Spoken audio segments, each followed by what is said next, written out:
porque he estado, como veremos en el tercer día, practicando lo que se conoce como la meditación. La meditación es justamente como han visto una casa donde viven muchas personas y haciendo mucho ruido, ¿no? Entonces uno intenta decir algo y no hay manera de que uno se entienda, ¿no? O los domingos cuando uno se va a comer al restaurante y todo, y ahí están los niños, familias, y uno tiene que andar gritando, ¿no? Esa es como nuestra casa interior, ¿no? Llena de ruido. Si uno quisiera observar algo que está en desarmonía en su interior, lleno de tanto ruido, ¿verdad? Que va a ser muy difícil. ¿Qué tendríamos que hacer?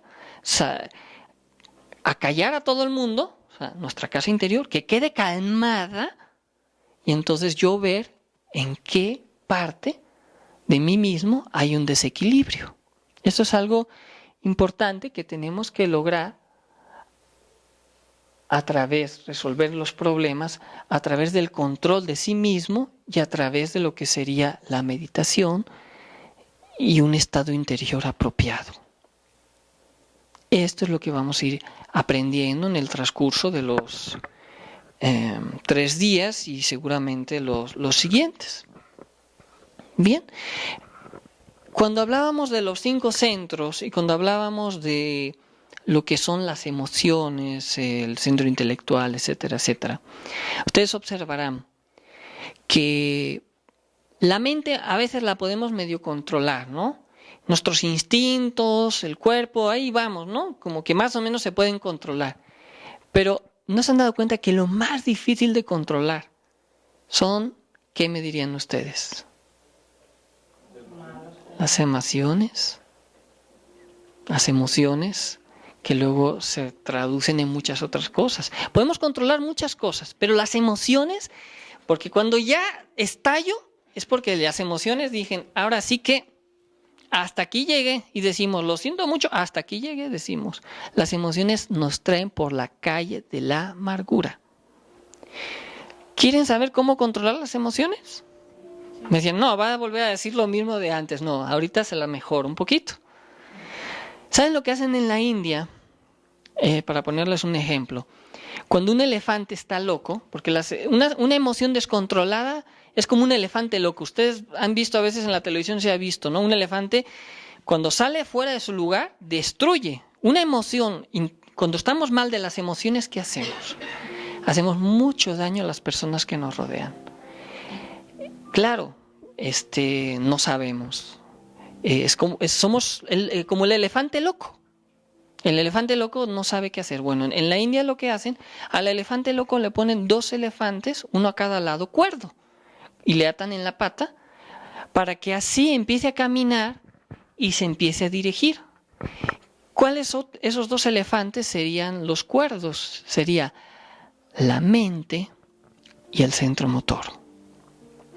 Si nosotros, cuando sentimos que hay un descontrol en las emociones, cambiamos del centro emocional y podemos pasar a alguna actividad intelectual o podemos pasar a una actividad principalmente motora, controlando el centro motor y controlando la mente, vamos a controlar las emociones. Entonces necesitamos aprender a controlar, primero que nada, nuestra mente, para eso es la meditación.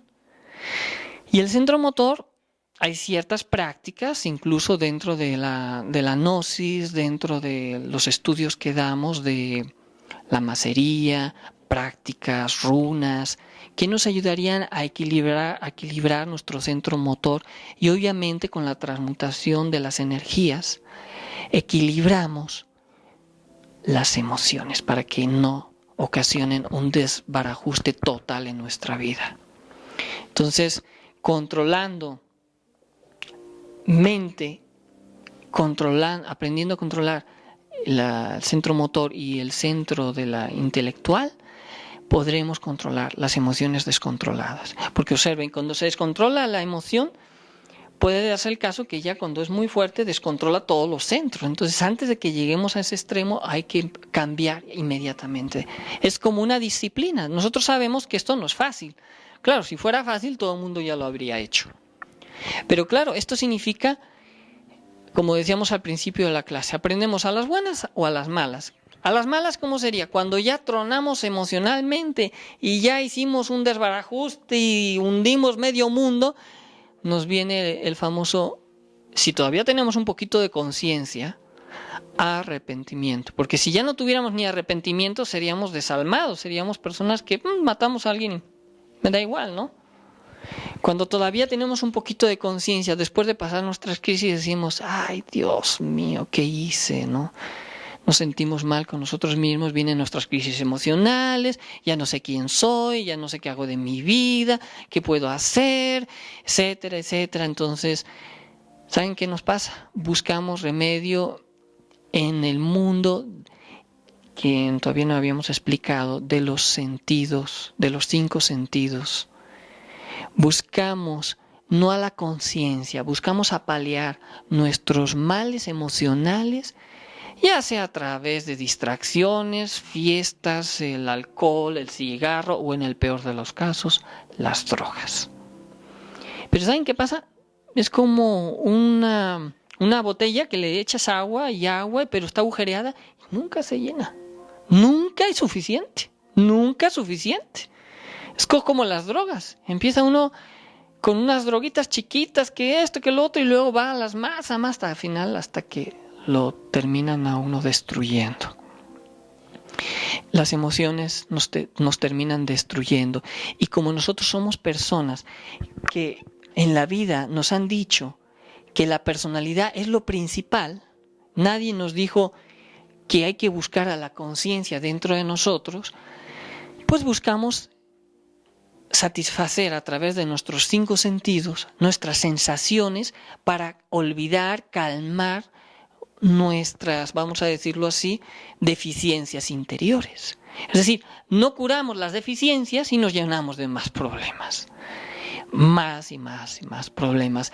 Dentro, por ejemplo, del budismo es interesante. Buda nos decía que las razones del dolor están basadas en las sensaciones. Es decir, cuando tú más deseas, cuando tú más quieres llenarte de deseos para calmar de alguna manera tu sed emocional, más te estás llenando de dolor. Y entonces dice el budismo, tenemos un camino que es dejar de desear. En el momento que dejamos de desear, se solucionan todos nuestros problemas. Pero esto está muy difícil porque toda nuestra vida se ha educado la mente, se ha educado todos nuestros centros a que la vida se tiene que llenar de sensaciones. Y resulta ser que es como una doble trampa. Es como que nos tienen a todos como sedados, ¿no? Con una pequeña dosis. No demasiado porque si no nos matan, ¿verdad? Pero con una pequeña dosis. Para que podamos todavía vivir, pero como podamos todavía servir al sistema, ¿no? Es decir, oye, ¿y qué pasaría si dejo de tomar esa dosis que me das, que me duerme? Despierto, dejo de depender y puedo ser yo mismo. Una persona que no depende de otros, una persona que tiene un pensamiento profundo, un sentimiento profundo, sabe distinguir, sabe vivir y sabe ayudar a otras personas. Y sabe llevar una relación en un matrimonio, aunque con sus altos y sus bajos, pero sabe que pues un matrimonio entra, wow, todo maravilloso, ¿no? Y al año y a los 2 años, como por ahí el chiste, ¿no? Van diciendo y luego cuando ya lleva muchos años, ay, ya despertaste, ya te levantaste, es como que ya todo se vuelve muy tedioso, ¿no? Pero ¿saben qué? Lo maravilloso de un matrimonio, del amor, no es decir cuánto te quiero, sino cuánto me sacrifico por ti. Y la otra persona, lo mismo, uno que ama y otro que ama mejor. Dentro del matrimonio el amor nace de la comprensión, no solamente de las bellas palabras. El amor quizás empieza con una atracción física, pero no solamente es lo físico, es lo interior de las personas. Entonces empieza a nacer la comprensión, el sacrificio por la otra persona en la medida que yo me sacrifico mis estados interiores por darte a ti, Pero hoy en día las relaciones las vemos al revés.